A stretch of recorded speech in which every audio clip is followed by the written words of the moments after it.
Story that keeps on giving, with seemingly no end in sight to the debate over the government's planned introduction of water charges.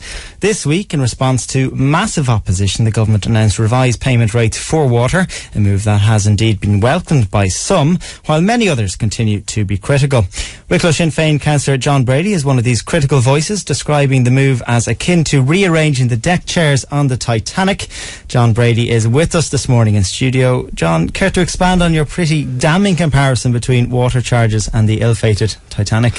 Yeah, I mean, it's not just me saying this, Angus. An awful lot of people are seeing through these so-called concessions for what they are.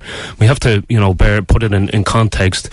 When we had hundreds of thousands of people taken to the streets, not looking for clarity, not looking for concessions, but looking for the total abolishment of water charges. And then we have a government that came out and said in the Kenny that he listened with humility to the Irish people and acted upon what they were saying. Now, I can tell you straight off, having listened to the thousands of people who marched here in Wicklow, not one person was shouting for clarity or for concessions. They were calling for a total abolishment of water charges. So the announcement by the government during the week is literally, in my opinion, a con job aimed at trying to get people into a system, signed up to Irish Water, saying they're going to cap charges up until the end of 2018, and then we know at that point what will happen. Inevitably, the charges will be hiked up then.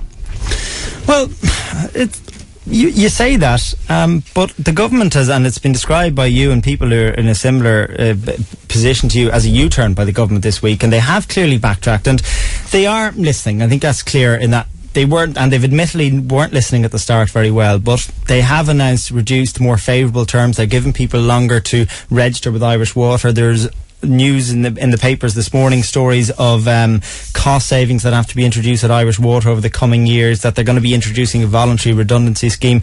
So people power seems to be working. So what's to say people power won't continue to work in the future? And we're going to have a general election between now and then as well. Absolutely. I mean, it's clear that people power is working. There has been a partial U-turn, political U-turn on the issue. But let's be clear. I mean, nothing really has changed. Water charges are still here. The water metering programme is still here, where we have over €539 million of taxpayers' money being invested in the installation of water meters. We still don't have Irish Water enshrined in our constitution. The government voted against the Sinn Féin bill in Leinster House on Thursday. We still don't have that enshrined in our constitution. So, whilst there's been some limited changes, it's far from a government that is listening. So just to be clear, you're looking for the total abolition of water charges, or that they take the right approach, and if it's enshrined in legislation that the cost won't suddenly be hiked up, will that be an acceptable compromise? No, absolutely not. Sinn Féin, along with myself, I mean, we're totally opposed to water charges.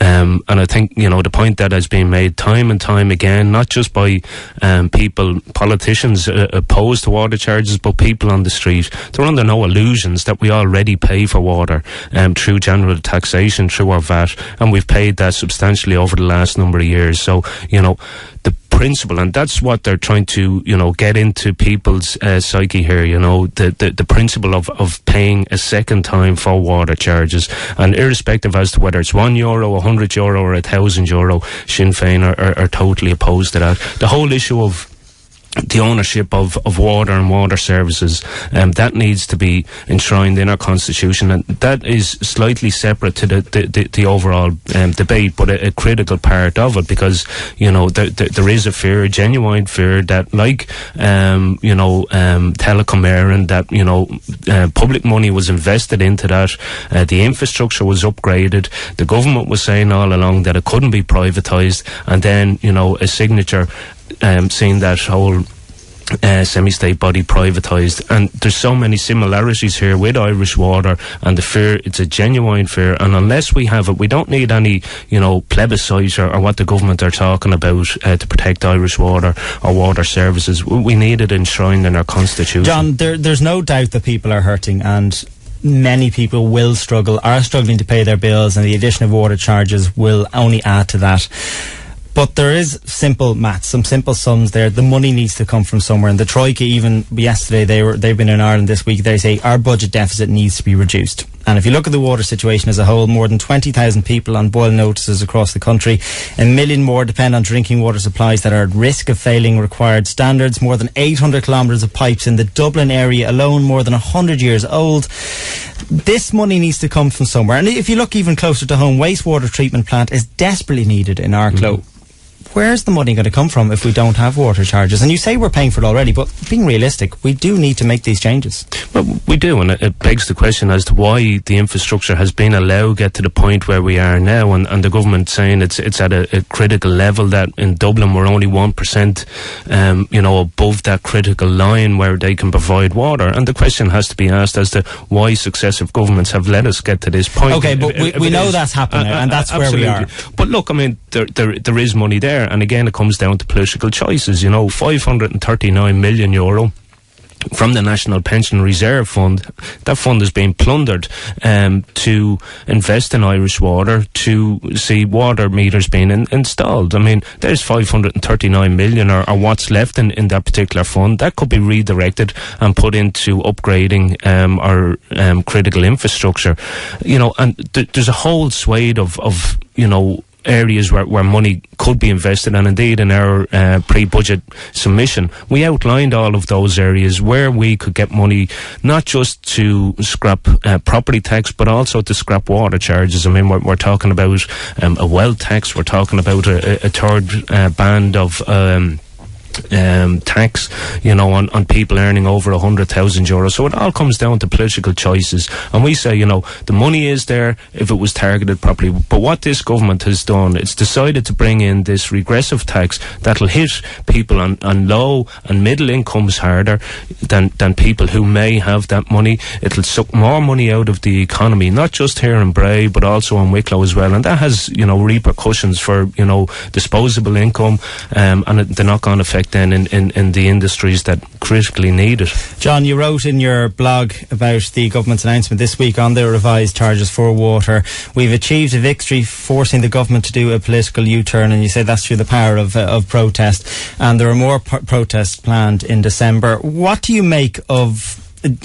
Granted, there are a lot of legitimate protesters out there, but there are allegations of a sinister element to it. Do you believe those claims carry any weight?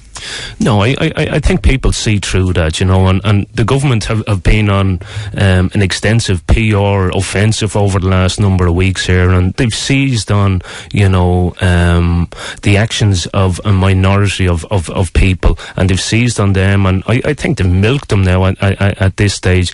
The actions, anyone engaging in criminal activity, and that's what it is wrong. It undermines the Right to Water campaign. It undermines the tens of hundreds of thousands of people who have come out on the streets, and I know protests are going to continue.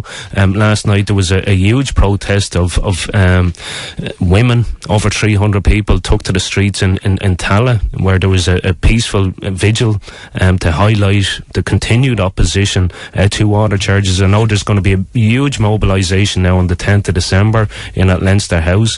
Thankfully now we have SIP2. Jack O'Connor has decided to do a huge U-turn there, now with SIP2 they're going to engage with the Right to Water campaign as well. So do you see these protests only escalating, and what do you see as the end result being? Do you see the government climbing down completely?